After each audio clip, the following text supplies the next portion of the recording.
We're not messing about, we're diving straight into this from a Premier League referee, Chris Foy. Chris, a very good morning to you. Hope you're strapped in, Chris. Good morning, Chris. Morning, guys. I'm ready to go. Good stuff, mate. Well, there's only one place we're starting now. I thought it was an absolute 100%, but there are people, Chris, who said it wasn't a penalty. So, I mean, it is all about opinions. I am starting off in the northeast with the tackle on Anthony Gordon. Chalobah comes across. What did you think, mate? How did you see it? Yeah, I think reflecting back to that game and what a game of football it was, I think, I think it is a penalty. I mean, Andy Madley was the referee for this one, and he quite clearly sees shoulder to shoulder and the ball goes out for a goal kick.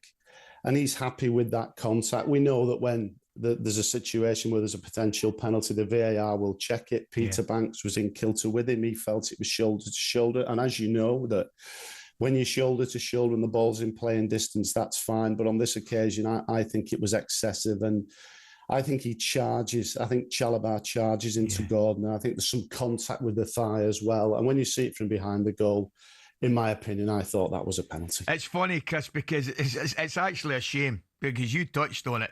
I feel as though I've got a little bit of a cheek starting with that game and talking about the penalty, because it was, as you correctly say, what a game of football it was, mate. I think maybe the best game I've been to this season in terms of watching it. It was really open, end-to-end stuff.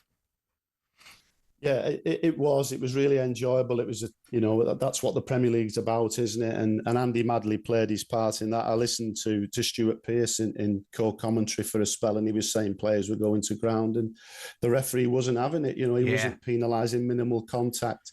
But if we come back to the big talking point, as I said, I think it was a penalty, and it's certainly one for those two match officials to reflect on. Chris, I know David Moyes was not happy. Everton players weren't happy. I wasn't happy watching the game, and a lot of other fans, that the Saliba foul on Barry wasn't given, because we've seen that tackle happen so much in the Premier League and there's no consistency. For me, it was a penalty not given. Do you know what, Gabby? Consistency is something that's always levelled at referees. And I watched this game, and when I saw it, it took me about 5 times to actually see the contact. And we've seen quite a lot of these this season where penalties haven't been given. I think, in fairness to the refs, they have been quite consistent. Yes, there is contact, but I just didn't see this one as a howler or a clear error. Yeah, yes, there's contact. It's a little bit of boot on boot, but I just don't see that the VAR intervening there. I mean, if it's given on field, the decision would stay. For me, I don't see that as a clear and obvious error. It's just minimal contact. And this season, referees haven't been penalising those. And as I said, I think they've been quite consistent in that regard. Great stuff, Chris. I don't disagree with you, actually. I'm looking at Gabby. I'm getting that look across the table for Gabby, Chris, but I'm with you in that one. Sorry, Ali, it's just title race one. Here's one for you. I want to ask you about, if I may, Chris. The Simons tackle on Van Dyke, right? I mean, straight away, Gabby and I are looking at the tackle and we're wincing, because we know it's a sore one. It's a really, really painful one.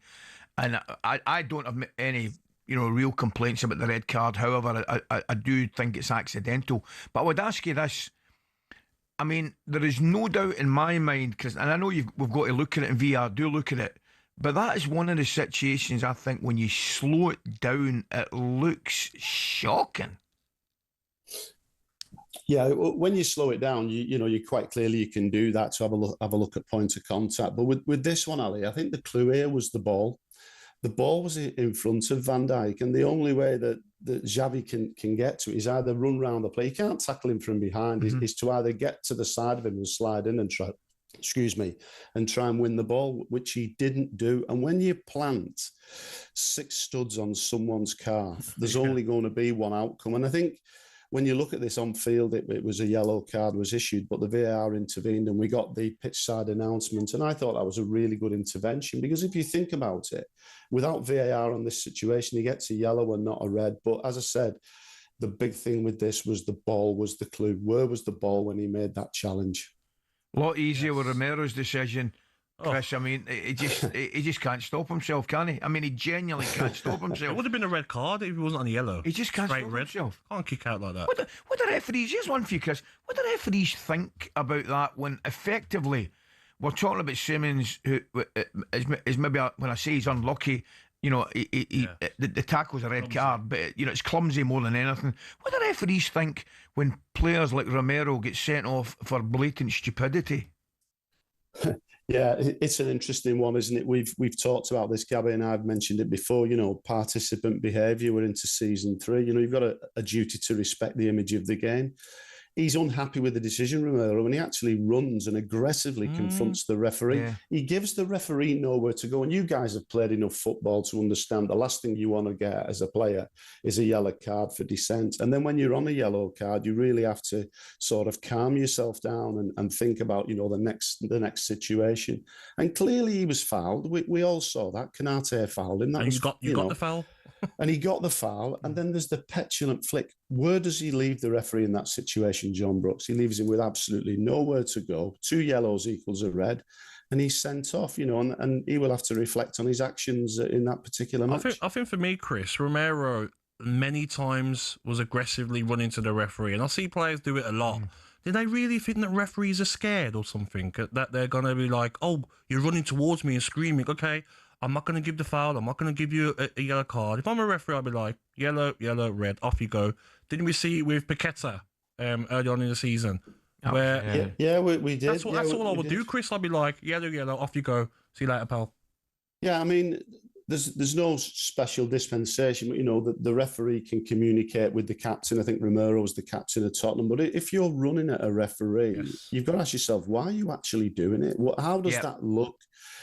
How does that reflect on a Sunday morning on the park? And I mentioned we've all got a duty, Kurt, to protect the image of the game. And sometimes you might not get a decision, but you can't react like that. And to react the way he did was crazy.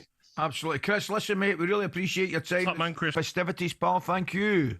And you all the best, guys. Top man. Okay, remember, you can always check out the Men in Black podcast, available on YouTube or the Premier League All Access feed for more on referees' decision. Chris, of course, is joined by the one and only Wee Sam. Yes, Little Sam. What was it, Little Sam?